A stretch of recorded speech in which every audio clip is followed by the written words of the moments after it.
నమస్తే, welcome to TVR channel. ప్రతిక్షణం నిరంతర వార్తా ప్రసారాల కోసం మీకోసం. అక్కడ నీకు వచ్చేసారి స్థానికంగా అక్కడ సీట్లు పెరుగుతున్నాయని చెప్పేసి ప్రోత్సహించి పంపిస్తే ఒక కార్యకర్తగా రాజకీయ జీవితం ప్రారంభించిన అయ్యాల నా ఏమంటే అడుగులో అడిగేసి భుజం తట్టి ఏ కార్యక్రమం తలపెట్టినా ఇట్లా అని చెప్పారంటే అమీనాబాద్ నుంచి రావన్న హమాలి వాళ్ళని, కూలి వాళ్ళని, ముఠా వాళ్ళని ట్రాక్టర్ల మీద తీసుకొస్తుండే. ఇట్లా గ్రామానికి ఒకళ్ళు పుల్లయ్య చాలా మంది యువకులు ప్రతి గ్రామానికి ఒకళ్ళు నాకు సహకరించి నీకు వెన్నట్టు ఉంటాం రామదండు లెక్క అని చెప్పేసి సహకరించిన వాళ్ళ సహకారంతో ఆ రోజు నుంచి ఒక్కడిగా మొదలై గెలిచినా ఓడిపోయినా సచ్చినా బతికినా ఈ కోదాడు నియోజకవర్గం నా స్వస్థలం, ఇక్కడే నా రాజకీయ జీవితం అని చెప్పేసి గెలిచినా ఓడిపోయినా ఎన్ని ఆటంకాలు ఎదురైనా ఎన్ని అడ్డంకులు సృష్టించినా గెలుపోవటంని లెక్క చేయకుండా ఆ రోజు నుంచి ఈ రోజు వరకు కొనసాగుతూనే ఉన్నా. గెలిచిన రోజు ప్రజాసేవలోనే ఉన్నా, ఓడిపోయిన రోజు కూడా ప్రజాసేవలోనే ఉన్నా.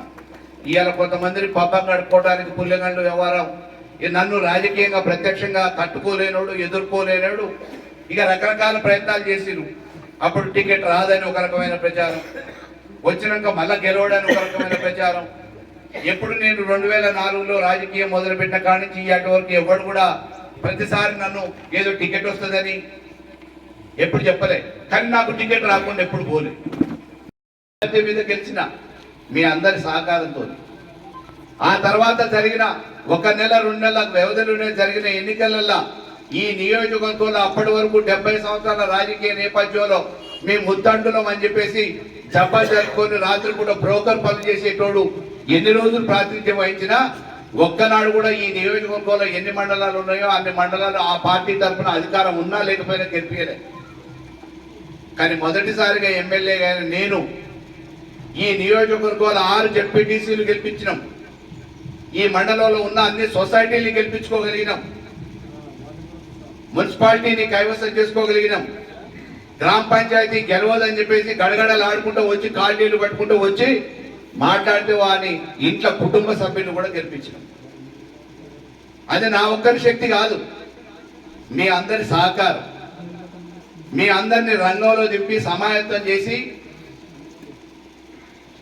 సైన్య మాదిరిగా పనిచేపించి ఈ గులాబీ జెండా ఎట్టి పరిస్థితులలో ఎగరాలి తప్ప కింద పడనీయొద్దు అని చెప్పేసి మీ అందరిని సమాయత్తం చేయడంతో మీరందరూ కార్యదీక్షతతో పనిచేయగలిగారు. కాబట్టి నా నాయకత్వంలో ఆ రోజు అన్ని నియోజకవర్గంలో ఉన్న స్థానిక సంస్థలను కూడా కైవసం చేసుకోగలిగాం.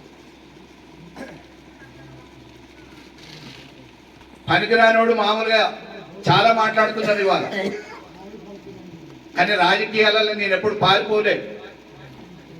నియోజకవర్గంలో అడుగుపెట్టిన కానించి ఆయన 2004లో నేను నియోజకవర్గంలో అడుగుపెట్టిన. నేను ఒక ప్రజాప్రతినిధిని కాదు,